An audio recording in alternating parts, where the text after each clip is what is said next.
These are leaders who are not doing it for the recognition. They are doing this work because they deeply, deeply, deeply care, and they are just unflappable.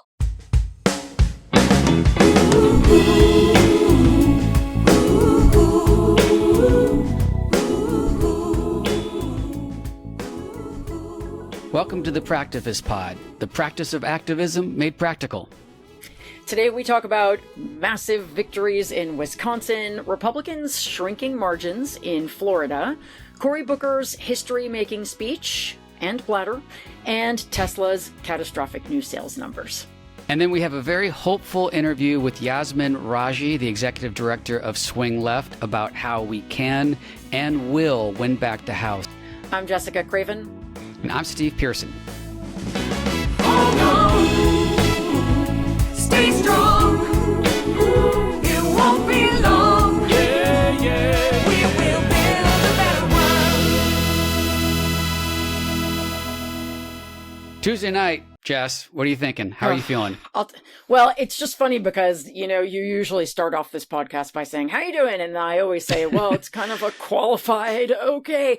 And I actually feel this morning like I can say genuinely good. I mean, obviously, we were still surrounded by carnage.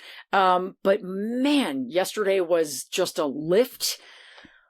Whew, a boost, something we all needed. Great. I mean, great, right? How are you? Yeah. I'm great. I mean, we showed, first of all, that Elon Musk cannot buy Wisconsin.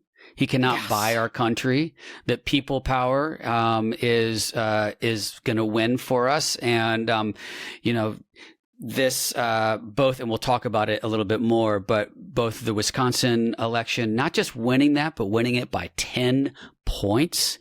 And 10 then beautiful points. And then 10 beautiful points. And then in Florida, I know a lot of people worked really hard and, I'm sure hoped that we could win one of those seats. I wasn't one that thought we would be able to win one of those seats because they were so skewed against us, but we closed that gap from a 30-point spread to a 15-point spread. And every single Republican in every single swing district right now is quaking in their boots. They are on notice, and so that's going to have a huge impact on what they do moving on. When we put pressure on the House on these important votes, they're going to have to be thinking about whether they want to get reelected or not, and how they're going to capitulate, and also, like, everyone loves to be on the winning team, and I know Dems have been really feeling like we're not on the winning team, and this is going to put a little wind under everyone's sails and let them know that we can do this, and we certainly have a lot to overcome. But man, we did it in a big way. Talk about overcoming obstacles in Wisconsin. Just such a tight presidential election. $26 million spent by Elon Musk, literally handing $1 million checks illegally, like way illegally. And we won by 10 points. So that's a repudiation of MAGA extremism, of Elon Musk, of what Trump is doing, and a huge win for democracy. Yeah, and just like all the people who thought, he's just more powerful than us. Like, we can't beat him. He's too big. He's got too much money. I like to say the many is more powerful than the money, but this election really exemplified that. There's only so much your money can do. And we know this intellectually because we've watched Republicans pour tons of money into tons of races and still lose. But I think we all got very scarred and kind of fucked up by November 2024. Yeah. Even though in reality, we put in a ton of money too. Like, the money was pretty much balanced. It's just that we've never seen one man put so much money into an election. And I also like to remind people that Trump's margins were small in 2024. And before that, we were winning every election that we ran in, basically. So to me, this kind of reminds us of who we are rather than shows us something new. We win elections. We can win elections, and we can win elections against big money. We just forgot that because of what happened in November.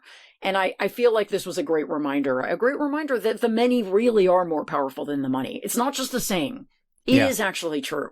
So It's a great huge. point. And actually, Yasmin Raji and I, in our interview, talk a little bit about this too. And I can't wait for people She's to hear from her. She's great. And Swing Left is launching their, 3 to win, because we only need 3 seats to win back the House. And she talks like there is a lot to dissect about Democratic messaging, about who we lost and why and all of that.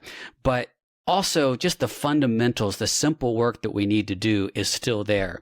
And as we are trying to dissect, leadership and the Dem Party and all this stuff, we showed up in Wisconsin, we worked hard, and we won in a big way. And so, to your point, it really shows that, yes, we need to figure all that stuff out. But in the meantime, we can win and we can show up and put one foot in front of the other. So, for sure. Yeah. For sure. And let me just point out, yes, we need 3 seats to win. By winning this, you know this, but by winning the Supreme Court race yesterday in Wisconsin, we basically almost guaranteed ourselves 1 to 2, maybe 3 seats just in Wisconsin, because they're going to redraw those maps.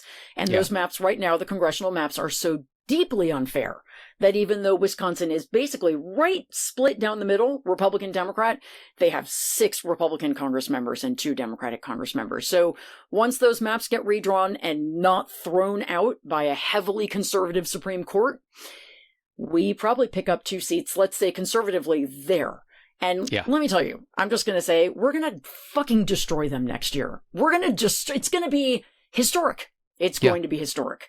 I mean, we saw it just from what happened yesterday, and we'll talk more about the Florida numbers, but actually in District 1 in Florida, as far as I can tell from what I'm reading, she swung that seat, Gay Vallimont, hats off to her, 22-point overperformance.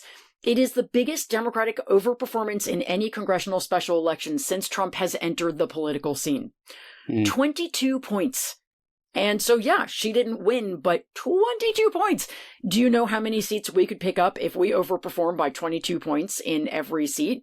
Yeah. It's Blue lots Wave. more than 3. It's Blue Tsunami 2.0, whatever you want to call it. It's going to be massive and very encouraging. And yes, the stakes in that Wisconsin race were huge, and I was huge sigh of relief, because if we hadn't won that, the inverse would have been the case, and it would have had terrible implications for our elections, among other things too. So, if we had lost, I literally was like, I don't know how I will talk people off the ledge if we lose. Like, I just was like, even I am not sure how.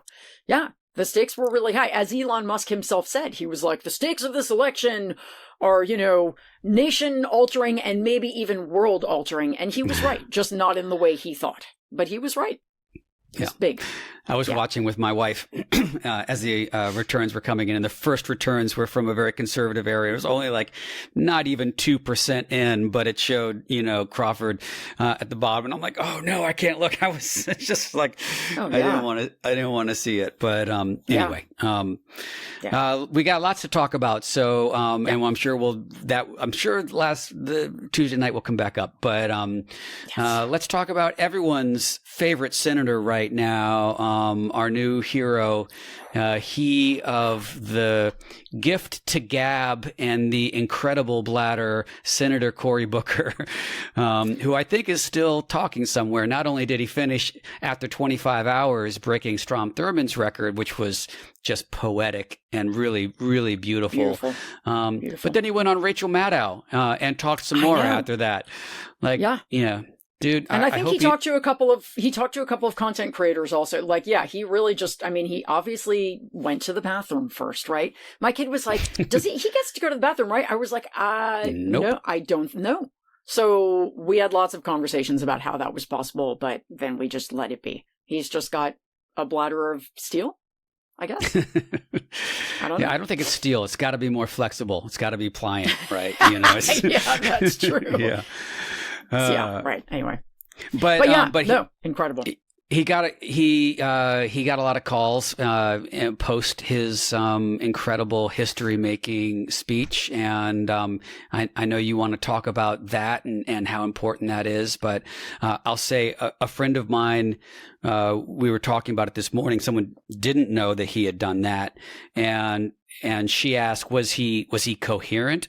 And he said, you could take any 5 minutes from any period during that 25 hours, and it was brilliant, passionate, and inspiring. And it's really true. It was remarkable.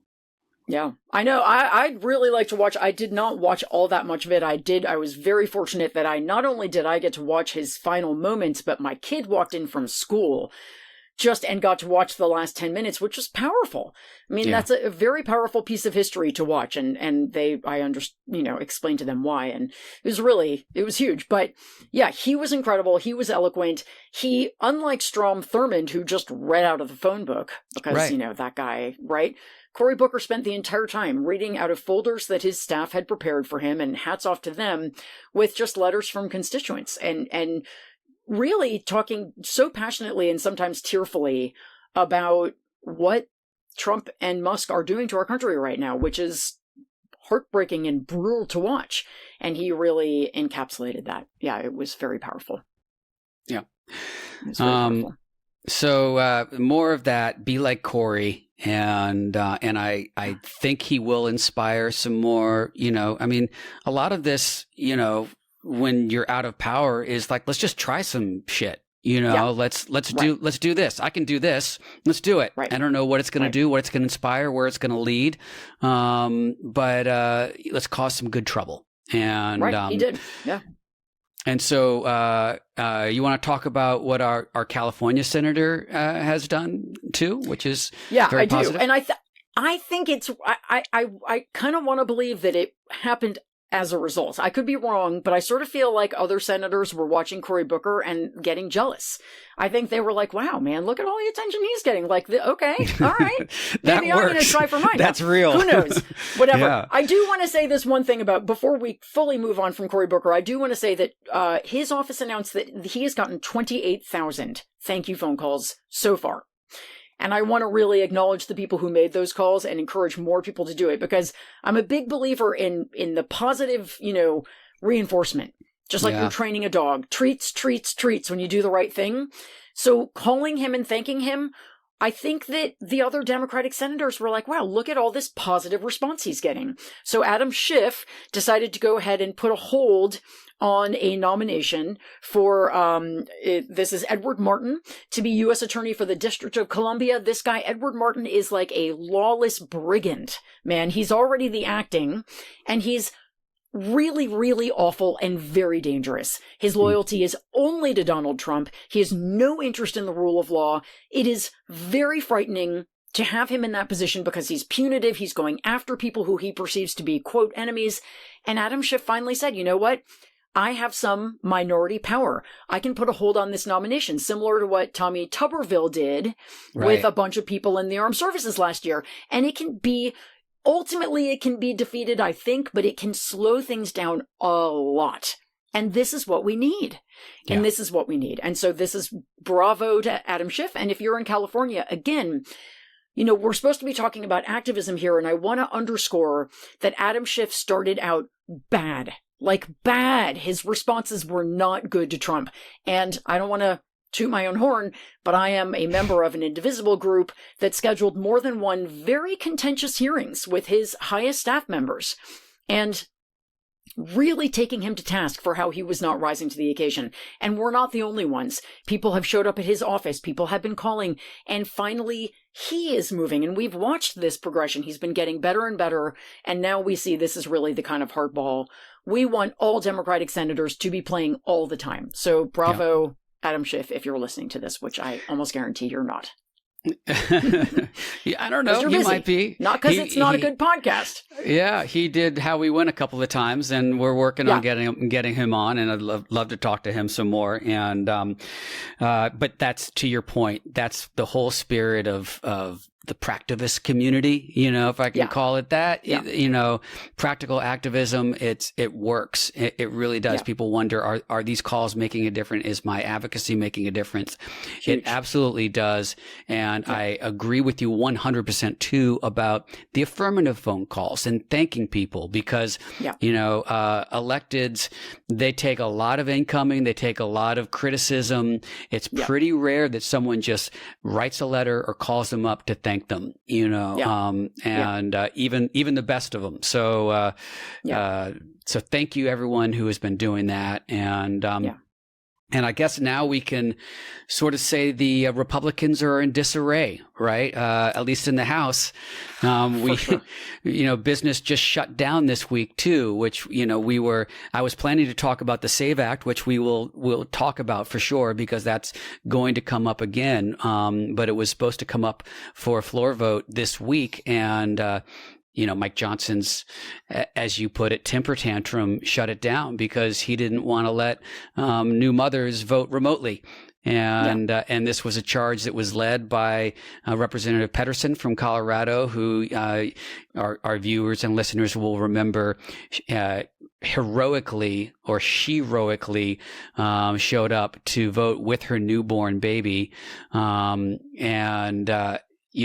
Now has championed this, and Anna Paulina Luna left the Freedom Caucus on a letter over this issue. This was a bipartisan issue, and Mike Johnson doesn't have control over his caucus. What's going on over there, Mike? Right. Well, and also, this is the hill he decided to die on. This is the thing that he's shutting down. He literally shut down business for the rest of the week in the House, and they've got a very full... they were attacking the federal judiciary yesterday. They had 4 bills to attack the federal judiciary. Then they were going to go and attack voting rights. They were trying to strip a bunch of energy, saving requirements from appliances, because we know that the freedom of appliances is a very top priority for them. Yeah. And he shut it all down because, yes, Anna Paulina Luna and other new mothers, and I'm not sure if this applies to new dads who are on paternity leave, but wanted to be able to vote remotely. Yeah, as it should. I mean, that would be ridiculous if it didn't.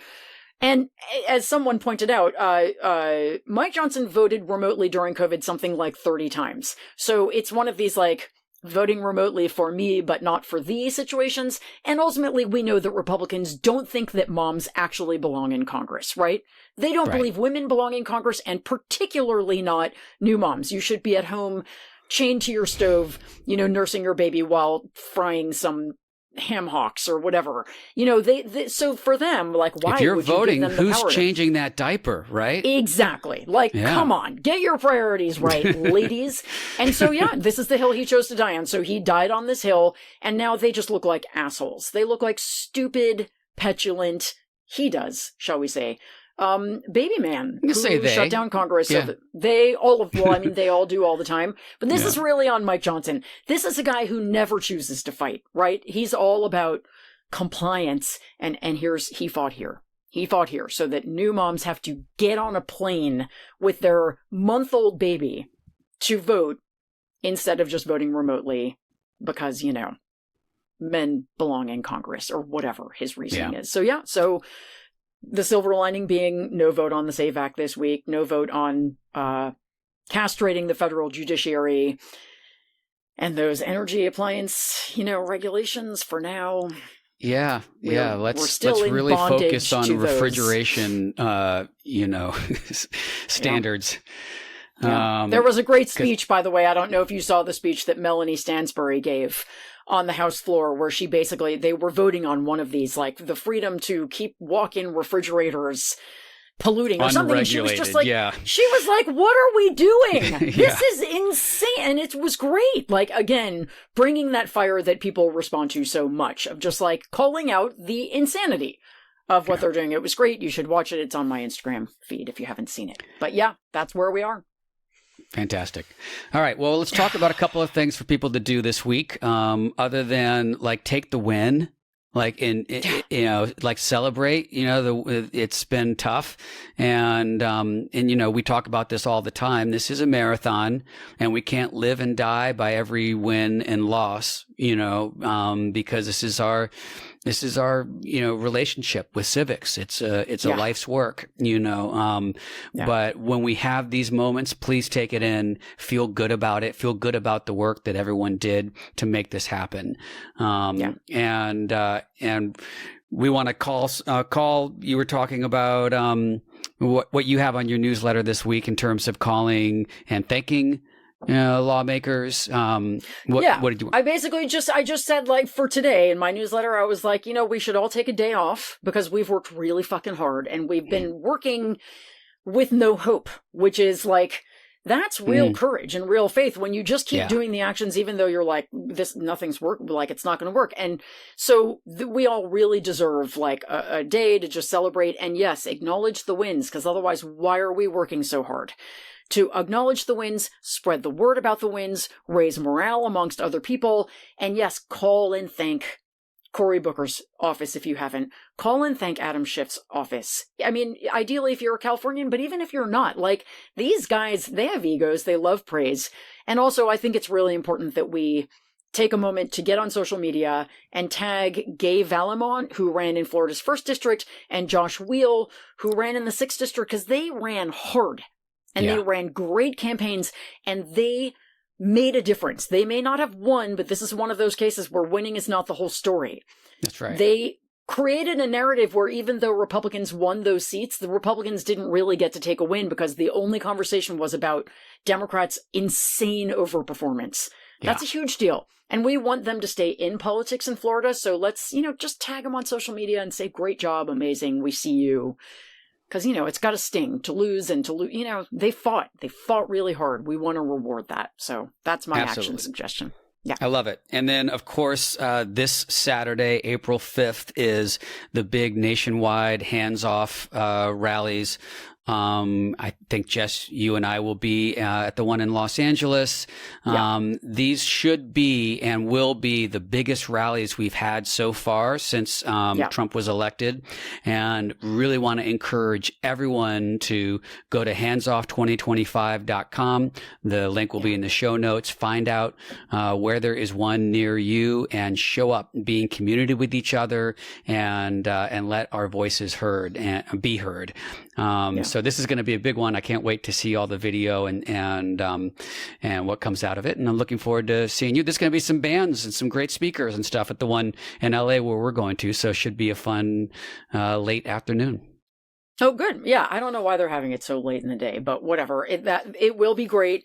And I really did I made a video yesterday sort of just saying, like, we're really at a turning point right now, I think, and especially with everything that happened yesterday. Like, we've got some, like, blood in the water in a good way with Republicans, and it's really important that right now, this has got to be huge on Saturday. Like, I just sort of was saying, we have people being disappeared off of the streets. We have these totally unconstitutional, kidnappings of people. We have attacks on the judiciary. Like, obviously, we can all make these lists, but, like, this is the time. We don't wait till things get worse, because if things get much worse than they are right now, we will no longer be permitted to protest. So, This is our time. We really want to do this now, and we want to do it huge. So I went right ahead and kind of shamed people in my video. Not really, but I was like, if you have plans, consider canceling them and going to a march. It's that important. This is our future. Nothing really is more important than this. If you're getting married, maybe you get a pass. Otherwise, obviously huge life events, but, like, if you can, please come. If weather permitting, body permitting, please come. Yeah. It'll be fun. It's going to be really fun. It's going to be fun. I'm looking forward to it. All right. So speaking of fun, of hope, let's talk about our reasons for hope. And mine's simple. It's the election results from Tuesday night. And, we've talked about it a lot, so I don't need to go over it much more. But I'll just reiterate that the huge swing we saw in Florida, the huge win we had in Wisconsin, overcoming a massive financial deficit, really is not only going to put Republicans on notice, but it's going to put some wind under the sails of Democrats all over this country, and hopefully open up like donors. Like we work in these key swing races here in California. California is going to be on the front lines of winning back the House in 26, and when donors don't want to give money when they don't think the cause is going to be if they don't think they're going to win, and this is really going to open that up and say, look, we can do this. We absolutely will do this. So that gives me a lot of hope and a lot of wind under my sails as we organize to win in 28. So 28, yes, but also 26. Yeah. And, I think we're going to see, we already have seen a record number of people expressing interest in running for office. But I feel like after yesterday, and Amanda Littman, God bless her, she's amazing. She's the one who co-founded Run for Something. She got right on social media and she was like, do you see what just happened in Florida? Do you see what is happening? Sign up to run for office. Like, run in a red district. There is, like, basically sort of saying, if you want to win, this is a really good time to run for office. And I think that we're going to see a lot more people running. So if you want to donate, I am just saying that Run for Something they're seeing a record huge number of people signing up to run for office, and they need resources to help all of those people, young people, progressive people, people of color, LGBTQ people, get going. So that's a good place to donate. Speaking of donations, that just came to my head and I wanted to say it. So now you're going to ask me what my reason for I sure was, gratitude Jess. is. Yes. Yeah. And as always, as often, it goes back to Tesla. So new sales delivery numbers broke this morning, and they are down 13%. And that is apparently quite a staggeringly huge number. They're finally acknowledging, they're still saying, well, they haven't come out with a new model and there's a lot of competition. But we think that Elon Musk's, political participation is really might starting have a to little hurt him. something to And do with it. Yeah. Yeah, might have a little. They're saying it, and the words "absolute disaster" were used by one economic analyst who looked at those numbers. And I think that we haven't even heard yet about. There's like another stock number that we're going to find out about soon. But these sales numbers are shattering for Tesla. And they're an average. They're even worse in Europe than they are here, but sales are falling. They're plummeting. I think the stock price is about to take another huge tumble. We're hurting him. And I want to just urge you guys to keep showing up to those Tesla takedowns. And we're going to talk more about those in a second, but it's having an impact. So very exciting to see that news this morning. Just thrilling, Love honestly. All the work you're doing, it's making an impact, folks. So, Yes. Keep it up. We're so grateful for it. And we will talk, after the interview a little bit about our Tesla takedown experiences of the last weekend. But, before we do that, we have this really inspiring and informative, interview with my friend Yasmin Raji, the executive director of Swing Left.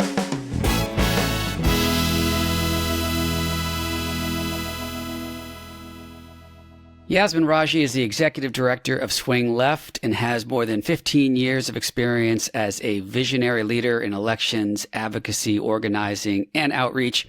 She's previously served in the Biden administration and at Planned Parenthood, among other roles.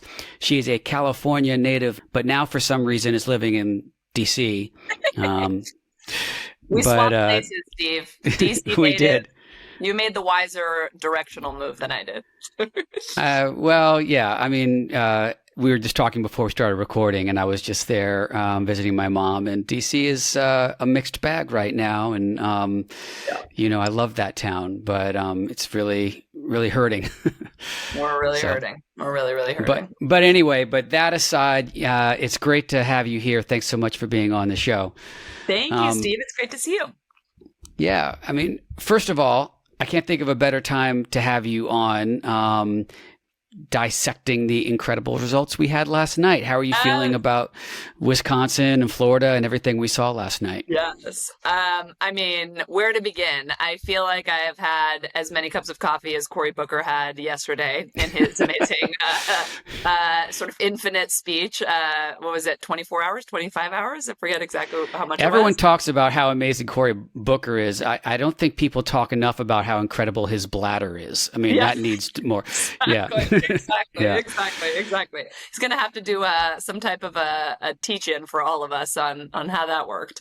But yeah, I mean, it's just this has been a really, make the understatement of the century, it's been a really, really hard few months. And I think folks like you and I think we both identify as optimists, and it's been hard to be optimistic right now because of not just how dire the actions of this administration have been, but also that, we as a Democratic Party and as a progressive movement are grappling with some really big questions of what are we learning? What do we need to do differently, et cetera? And so there have been a lot of glimmers of hope under the darkness. And last night was the first sort of like bursting out of what has felt like a sort of like a dark period of not quite hiding, but of not quite knowing directionally where we're all headed. And yeah, I mean, I'm feeling like a full body joy looking at the numbers district by district of just how astronomical Democratic turnout was, overwhelmingly across the state. And so we now have Susan Crawford as the winner of the Wisconsin Supreme Court race. And there is now we've held a liberal majority.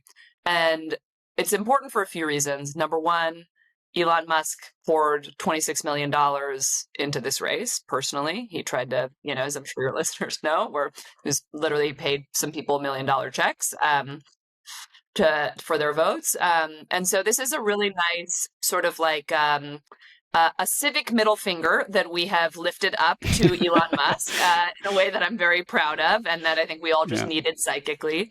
But then materially, this is a court that's going to oversee cases about redistricting that are going to have a pretty direct impact on whether or not we've got a shot at winning the House, which I'm excited to talk more about with you. And then also, 2028, in 2024, Wisconsin was the tightest presidential state. We just lost by a little bit under 1 percentage point.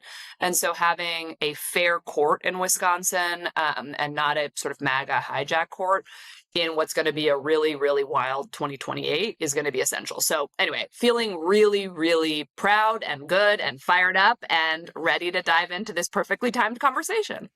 Yeah, exactly. And I mean, and to that point, we won Wisconsin, Susan Crawford, I should say, won Wisconsin by 10 points. That's right. And the Florida races, we cut that margin. It was about a 30-point margin. We cut that in half. Huge. Depending on the race, about 13, 14, 15 points. And so that definitely puts every Republican in Congress on notice right now. That's right. And you all at Swing Left had a big part in that Wisconsin race too. You really invested heavily in that. We were talking before we started recording. All the good stuff happens before we record. Yeah. Sorry, listeners. My bad. But we were talking about the letter writing party that Jess and I participated in with Vote Forward, and all the great work that you all have been doing there. You've been the executive director at Swing Left now since 2022, correct? That's right. Yeah. I think you were one of the very first people from the Swing Left family that I got the pleasure of meeting with really soon into my tenure. So, yes. Yeah, feels like we've lived through a lot since then. I do want to say before you go to your question, you mentioned very in passing your role on our letter writing party. What you did not say is that letter writing party, the biggest problem of that letter writing party was that there were so many people who wanted to do so much that we literally did not have enough letters. Like, we saved a bunch for the party, which was already a big challenge because people were ready to go. And we ran out instantly. And the biggest point of feedback from the call was, can we write more letters? And so, I think it's just a testament to, and you and Jess really infused that group with the kind of practical hope that's so core to everything that you do. But it's just like, I think what we are collectively experiencing is a real rejection of the narrative that folks are not ready to fight right now, because we're seeing it in such a volume that we literally could not keep up physically with the demand. We ran out of voters that we could talk to in Wisconsin because of how many people wanted to engage. Yeah. So huge gratitude to you and Jess for to helping make that happen. Well, that's the kind of problem that we always want to have is, exactly. I remember when I was working at Swing Left doing phone banks where we literally broke the phone bank because we had so many people, on the lines. And That's the best problem to have. yeah. So you started in 2022. I'm going to go back to my question because this kind of all ties in with what you were saying about people getting involved too. Yes. That midterm election, we defied a lot of people's expectations that there would be a red wave. And of course, now we're all living through the repercussions of the 2024 election. Right. So you've had a couple of cycles at Swing Left under your belt now, plus Wisconsin. What have you learned? What's changed about Swing Left? And how's it evolved? Great question. I think the essence of Swing Left has stayed consistent, but I feel more obsessed with returning to its essence. And I'll explain what that means, which is I think the magic of Swing Left has always been its simplicity. We exist solely to get volunteers and donors connected to the highest impact races to win, and to win not just an individual race, but to win the balance of power. And so you were on the ground floor of that as one of our first super volunteers, turned staff, turned podcaster, turned, I think you've worn half the hats that this organization has ever even had. But that simplicity allowed for people who wanted to participate with one click to do that and to rest easy knowing their donation or, their action online was the highest impact thing that they could do with that one click.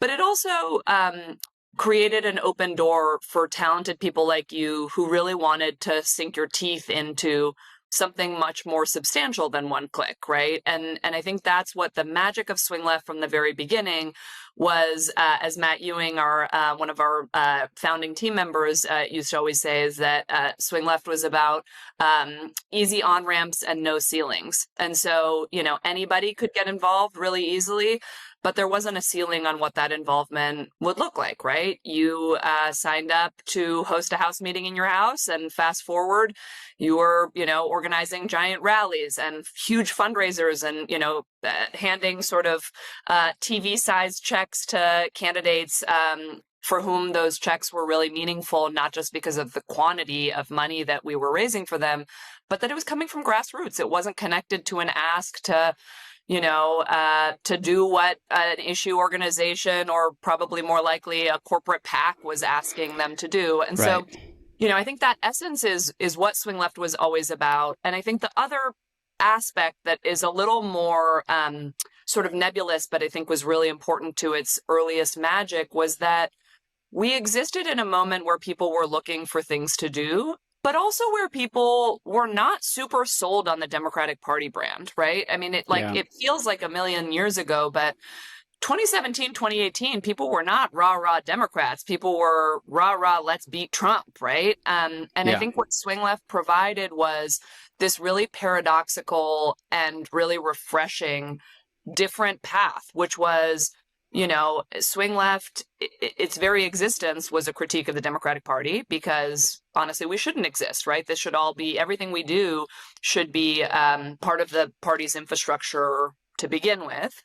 But everything that Swing Left did was about relentlessly evangelizing the importance of Democratic majorities in a way that opened the door wide to more progressive people, to more centrist people, to folks who had pretty strong disagreements with the party on issues or tactics or, rhetoric or whatever. And what that has meant is that the Swing Left community is its own thing. We are of the party, but we're outside the party.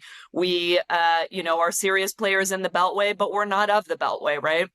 And I'm starting with all of that in this sort of 2018 conversation because to your question of what have I learned on this journey is everything that we've done that has been effective and good is anchored on those basics, which is keep the mission simple, easy on-ramps and no ceilings, focus on the power and the creativity of ordinary people. And by ordinary, I don't mean ordinary as in plain, but ordinary as in people who do not work in politics full time and do not live necessarily in Washington, D.C., although we've got some great volunteers in D.C., and to embrace some of the paradoxes of how people really feel about the party and to say, it's okay for people to say, I am annoyed at Democrats. And literally, as they are saying, I am annoyed at Democrats, they might be parking their car to go and knock on doors to elect a Democrat because we have to be able to walk and chew gum. So I think those are my learnings, is the basics really are everything, and it's really complicated to stick to the basics. Yeah, I love that, and that resonates with me in a huge way. Obviously, I do think about 2016 and the deep split we had with the Bernie Hillary stuff that really tore our party up and disenfranchised a lot of people who were involved in the party, and also the fact that Obama's organizing had taken a lot of money and energy away from the party into OFA at the time, so that, when I, like so many others, Trump was elected and I wanted to get involved, I reached out to the Democratic Party, to my local party, to the state party, and got nothing. There wasn't really the infrastructure there to allow me to do anything and organize. And Swing Left was there for me and for so many other folks. And that's what encourages me a lot right now is, we were really building the plane while we were flying it back in 2017, 2018 for that, blue wave midterm. Now the infrastructure is there, not just with Swing Left, but with other organizations and with the Democratic Party, I would say too. We're seeing incredible engagement. I was talking to a incredible leader who's a co-president of a Democratic club down in Orange County, who says their membership is usually around 400 to 500 people at their height, and right now at the beginning of the year they have 900 members right now. Wow, so it's not. Yeah. So even Dem clubs and stuff are still pulling in people, but I know that your membership at Swing Left has gone through the roof. Tell me the good news about where Swing Left is now, and tell me what's coming up. Yes, and I just to comment on what you were just saying, I think the kinds of the magic of, I think if we do our work really, really well, we see folks like you continue to have a relationship with the organization, but also go and fix the party, right? Like, you have done so much in the broader infrastructure outside of Swing Left in Southern California with your many hats as a candidate, as someone who has built really strong coalitions, who plays well with others, who worked for George Whitesides and helped elect him. And I say that because I think that's important to shine a spotlight of what we're not trying to do is build an entirely parallel party infrastructure. What we are trying to do is have the space to innovate, to try things, to mess some things up, which I think is actually important to have the space to be able to do that in a way that, honestly, some party entities don't have that privilege because they are under more pressure than we are to get everything perfectly right. And then to take what we know. And they're handcuffed. I don't mean to interrupt too, but party infrastructures are handcuffed by endorsements and getting involved in primaries and all of that stuff. And Swing Left staying out of that is just like, here's a place for you to make an impact in the races that matter right now. And and you all have always had the yes and mentality too, which I appreciate. Like, so if your individual groups want to do something with the party or something separately, they're like, great, go do that. But we would also like you to do these things, which we know are going to make an impact. That's exactly right. That's exactly right. And when we do something that really works, then the party adopts it, right? So things like nominee funds, Swing Left invented in the 2018 cycle, and now everybody uses it, every sort of organization, the D-Trip, et cetera. So anyway, I think you've really modeled that well in Southern California. But to your question about our membership, I think we've been seeing in Wisconsin, as an example, we engaged in this same Supreme Court race in 2023 to get just like a little bit sort of weedsy.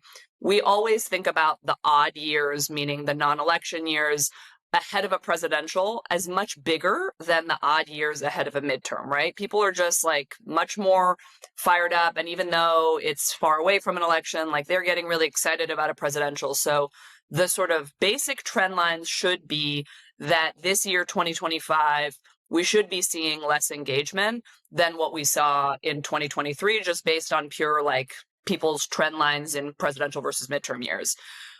So all of that is backdrop to say for the Wisconsin Supreme Court race, which happened this exact same time in 2023, we had between 2 and 3 times more actions across everything. So in letter writing, I think it was double, for canvassing 3 times. I mean, it's just like every single metric from fundraising to organizing, we were double to triple the numbers. And like I said, for Vote Forward letters, Vote Forward literally ran out of letters, so we would have been even more. We just did not have more voters that we could contact, so we hit the ceiling. But I'm saying that because that excites me a lot. It also it's different. Like, we are seeing 2017 levels of engagement, but with a different flavor. And this is such a different cycle than 2018, even though there's sort of obvious parallels, and with the same also focus on we need to win the House to put a check on Trump.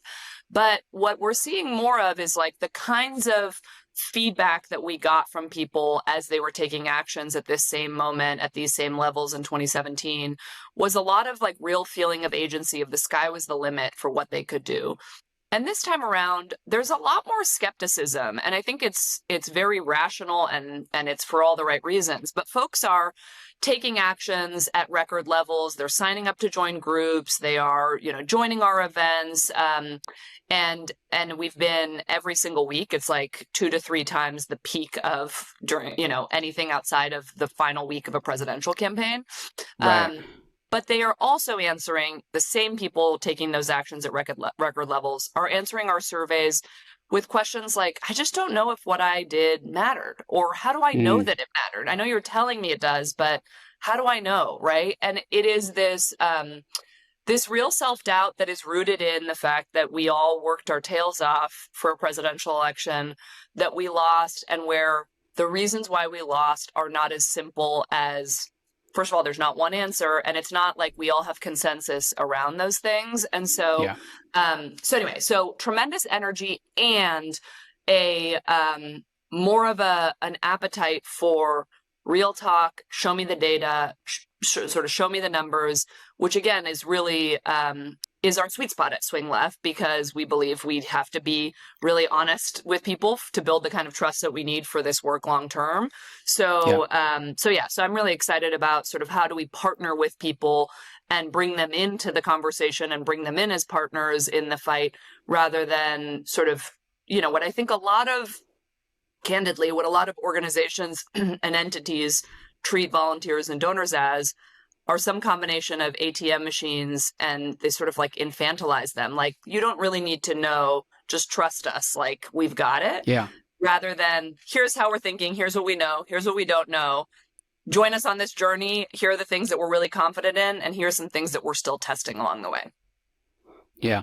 I was going to ask you this after the next one, but just a perfect segue, because, I think people really are engaged, but also, you said it, they're deeply worried, and confused by the results. So, you're about to launch, an exciting initiative for 26, and I want to hear all about those plans. But in that, how are you also helping to build the resilience amongst your members? And, this is a marathon, and we've learned we can't win and die by every election, win or loss, So what's your advice to volunteers as they're gearing up for this work to find that balance and to take care of themselves too? Really great question. So starting with what we are launching, because I think that it sets the stage for the second part of your question.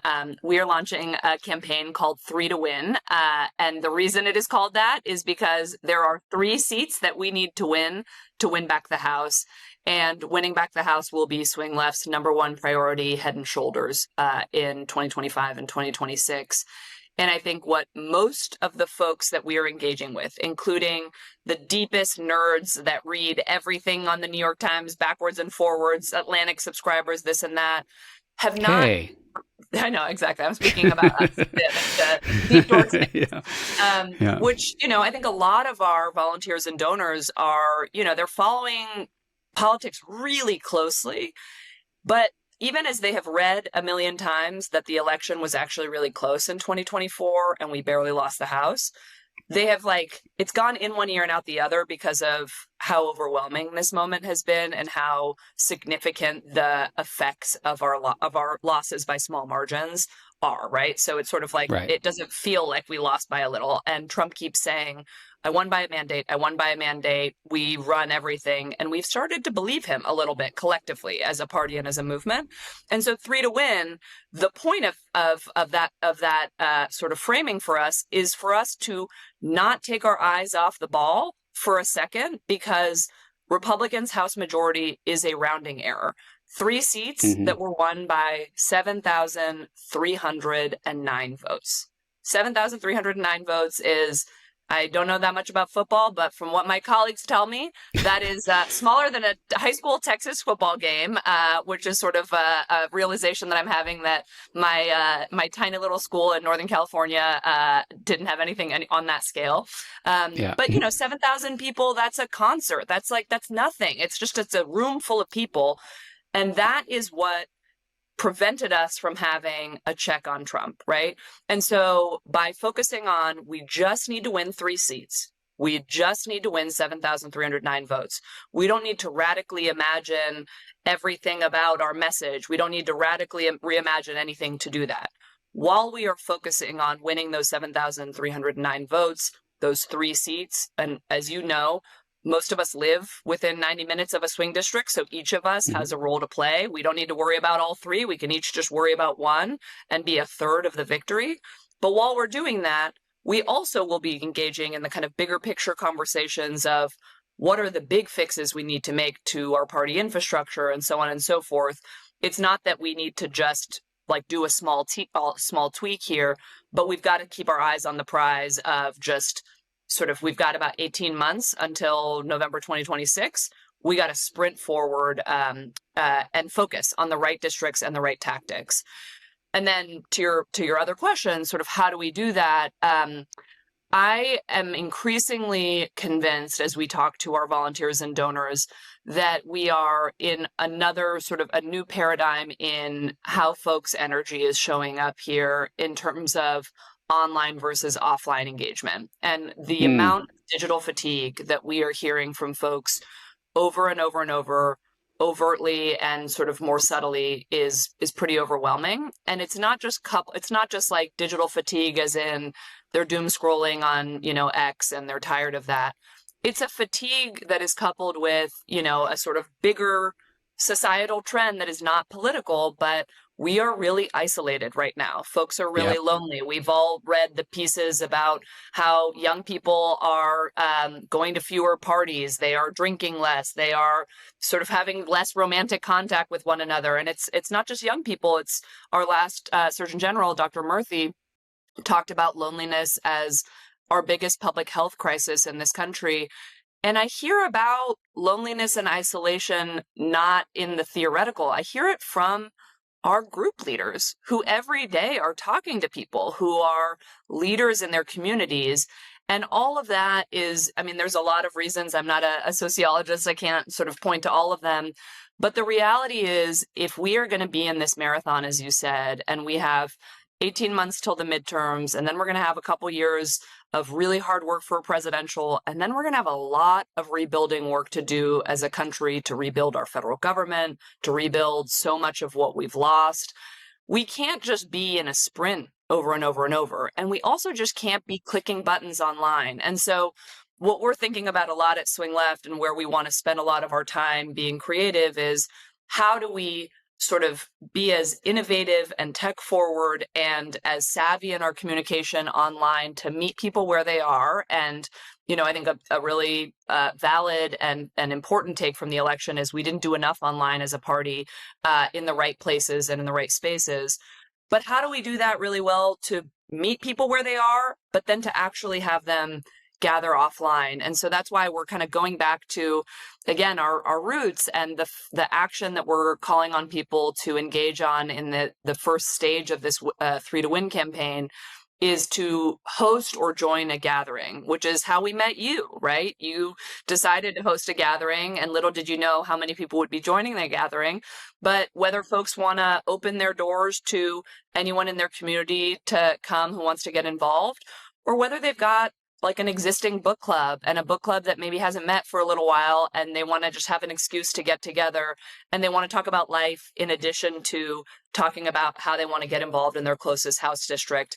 Rebuilding that true, authentic community infrastructure is not like to feel good. It's actually really essential for us to be able to have the resilience for the fight ahead as a collective. And then that way some of us can bow in and out as we need to take breaks for life as life comes up along the way.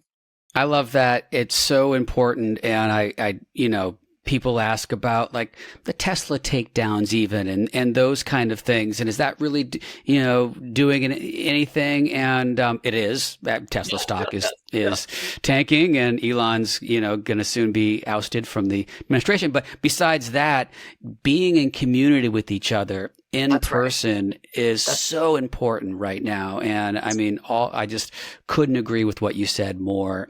We do have a mental health epidemic right now, a loneliness epidemic, and it's especially isolating to watch all of this, horrible stuff happen and think that you feel alone and powerless. And when you get into a group of people who share your values and who are working however they can, whatever their capacity is, to move us forward together, that's really empowering. And, that's how we do it. That's how, should I say it? That's how we win. That's the old title of the show. That's exactly right. And, and I'm sure you've got countless stories like this, but if you are really building those relationships in person, those relationships last for years and years and go far beyond the work. Like, I think back to the reason I went to work at Planned Parenthood was because I literally sat down on the 52 bus here in DC, and I turned next to me and I saw a woman that I had worked really closely with in Iowa. We had organized together. She was at Planned Parenthood. I was doing some congregation organizing. We went to some community house meetings, actually, that OFA organized around the Affordable Care Act. And we built real political relationships that turned into real friendships. And we really knew each other well. And fast forward, I sat next to her on the bus literally 10 years later, and we got to talking, and she hired me to come work for her at Planned Parenthood. So it's not, and I say that not as like the transactional of sort of, this is good networking or whatever, but like authentic relationships are things that continue to bloom in our lives in ways that are, meaningful politically and civically, but are even more so meaningful personally and help us grow and learn and expand our horizons. And so, so I think it's just, especially for any listeners who are thinking about getting involved, but maybe don't feel super high energy right now. Building that community, again, whether it's with strangers or starting with people that they already know, that's how we're going to build our energy back. And it's okay, I think, for that energy to have ebbs and flows at the individual level, as long as collectively we're not taking our foot off the gas. Well, we'll put the link up on, of course, I'm sold already. You're definitely preaching to the swing left choir with me. But I'll let I know you have to go, but I'll ask you one more question before you do. This is actually one that is pretty good to answer considering last night, but what's bringing you hope right now? Oh my gosh, so much is giving me hope. But I actually, of course, the Wisconsin Supreme Court race election, and as you rightly pointed out, those Florida races that we significantly overperformed. Of course, politically, those are giving me hope. But honestly, the sustained hope that I'm feeling is in our volunteers. And I know that sounds corny, but the amount of creativity and resilience and entrepreneurialism that our group leaders demonstrate is really something to behold. And I feel often really frustrated that they don't get the credit that they deserve for just how much they are doing to shape the future of our party and to build the infrastructure that we need and that we depend on to win elections. And I think they deserve many more flowers than what they get, especially from powerful folks who are, I think, increasingly recognizing them. We had a great meeting with Ken Martin with a number of our group leaders. I think it was our biggest turnout for a group leader call that we've had. and Ken Martin was deferential in the ways that he should be about their work and about the importance of partnering together and giving them the tools needed. But I just think, you know, these are leaders who are not doing it for the recognition. They are doing this work because they deeply, deeply, deeply care, and they are just unflappable. And so, yeah, they give me hope all the time because we learn from them. They try stuff that never would occur to me and are really thoughtful about like figuring out and sharing what works and what doesn't work. And so, yeah, they are the fuel of this movement, but they are also the superpower of Swing Left. Of absent them, you know, we're a website, but our group leaders are the magic. Yeah, that also reminded me of when we were first getting started, just the electeds, the people that we were trying to plug in with. That was not easy, you know, That's because right. we were a bunch of volunteers coming up, and they're like, "Who are these people? Yeah, What exactly. you know? What are you going to do?" Like, well, I literally had one group that was like, "We'll carve them a little piece of turf where they're not going to do any damage," like that kind of attitude. Yeah, exactly. And now electeds, everyone running, like Swing Left wants to join. Yes, please. Will you, That's right. will you help us? You know, they know the power. So, it's great to see you. Thank you It's for your so good to incredible see work. you. And you. I appreciate you being here. Everyone, go to swingleft.org, check out their targets, find a district near you where you can make an impact. And, let's do this. Let's do this. Thank you, Steve. Thanks for all you do. And hope to see some folks at 3 to Win gatherings all across the country.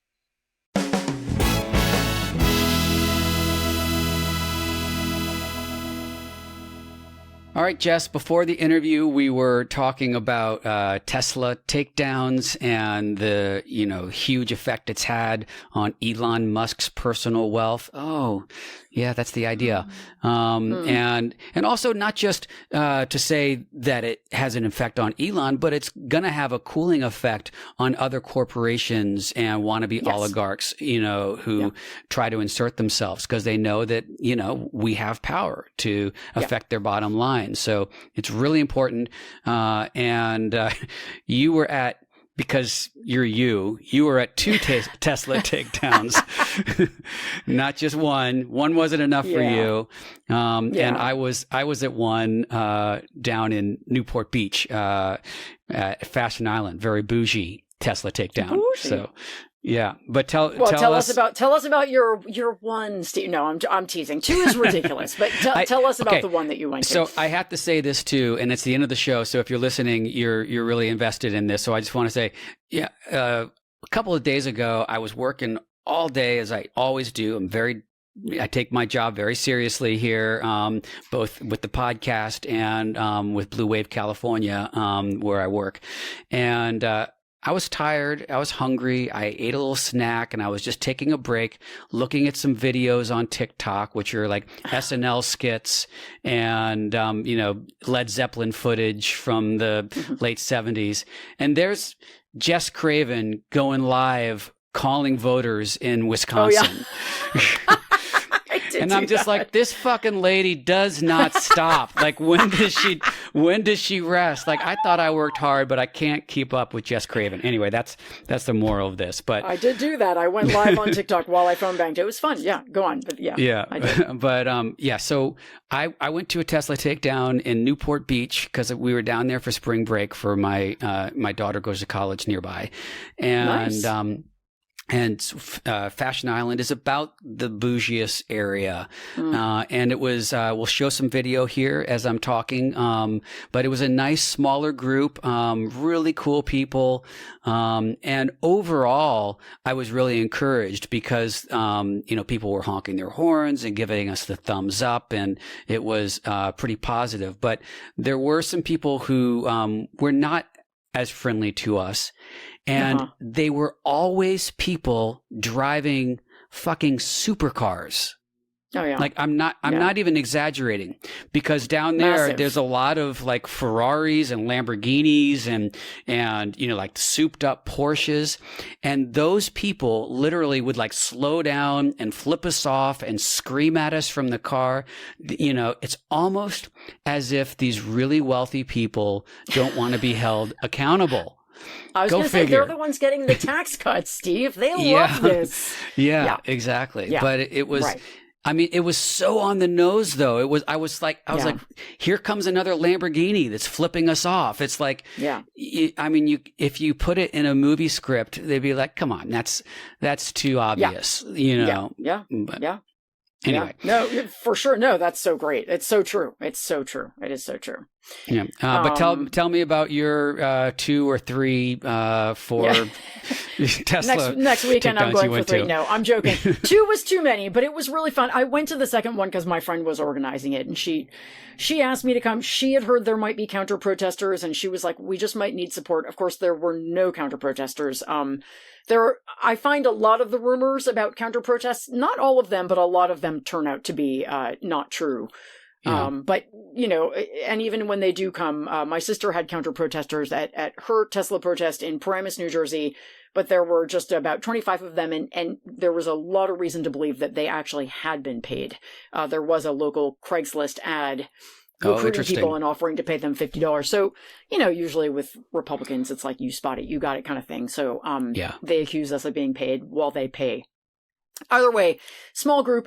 But so I went first to Old Town Pasadena. This was my second week in a row going, and the week before it had been about maybe 200 people. This time it was easily 500, and some people thought it was as many as 1,000. It's really Wow. difficult to count in that situation because people are moving around. I know I was moving around, but it was a lot of people, so boisterous, and I really genuinely felt like, even from the week before, more support from cars. I mean, you can't pull a car, but, you know, you can sort of tell, like, how many people honk, how many people just drive by, how many people give you the finger. We got I don't think we got any fingers this time, and so much honking. And it was just a very jubilant and amazing experience. Really great. People were into it. They were marching back and forth across the crosswalks, and, you know, it was great. And then I went to the Americana at Glendale, and they have a little protest that they do on the little tiny patch of grass that is considered public Right.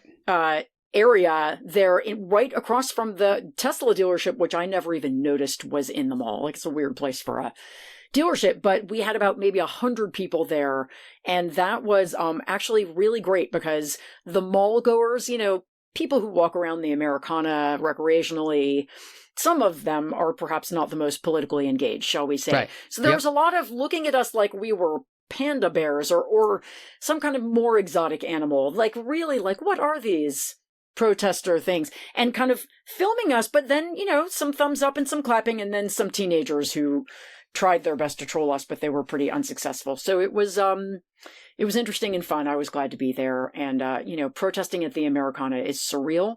And everybody should try it at least once. It's very odd Yeah. and great. Yeah. Well, that was similar So, to yeah. Fashion Island too, because obviously the mall is private property and the dealership is inside the mall. So Right. a couple of people tried to go, just like 2 of them over in front, and of course they got asked to leave Yeah. for, you know, Yeah, sure. so we were on the street, like at the entrance to the thing, and a similar thing. But Yeah. yes, join up with the Tesla Takedown. It's working. It's also really great to be in community with each other, and we'll lift you up, and So it's fun. a fun thing to do. Yeah. TeslaTakedown.com or org. They've got both. All right. Thank you so much for joining us today. Don't forget that all of the links for our actions are in our show notes. So don't just listen, click those links, take action. Please subscribe, rate, and review our show on Apple, YouTube, or wherever you are listening/watching. And watch and share our show with your friends and family, and make sure that they're taking action to help us win too. If you're able to support our show on Substack, we'd be very grateful for that, and you'll get an ad-free version of our show. We will be back next week with some more Practivist Pod, and until then, don't forget, hope is in action.